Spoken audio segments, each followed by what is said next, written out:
Welcome, guys. Okay, we're back to ALE. This is for educational purposes only. One thing I forgot to explain as well.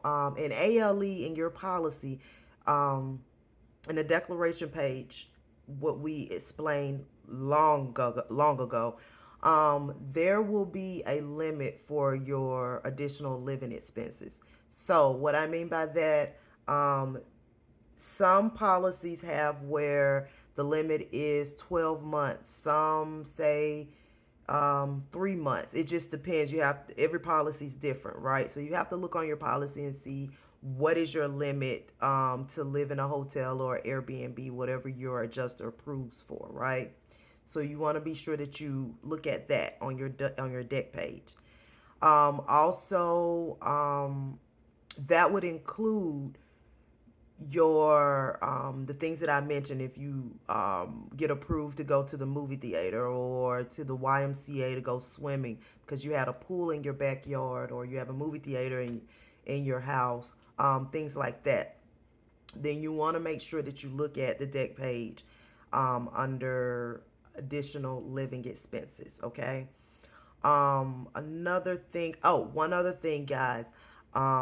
With the additional living expenses, you do have to understand there are exclusions. So, a couple of exclusions that we do have in most policies, not all, but most of them that I've seen, is where if you have dry rot or fungus, things like that, the ALE will not kick in, as well as a lot of times your entire claim will be um, denied.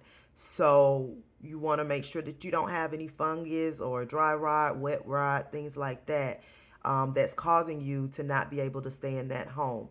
Once you say that on the line, oh, for instance, you say, "Oh, we got fungus and my daughter has asthma. We can't stay here. We moved in a hotel."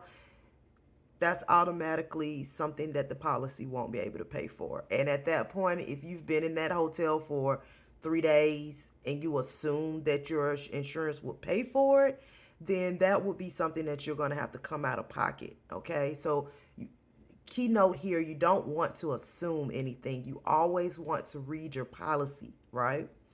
And what your exclusions are before making any rational decisions or huge decisions that may impact you financially or your family, okay? All right, guys, share, like, follow for more content. Thanks.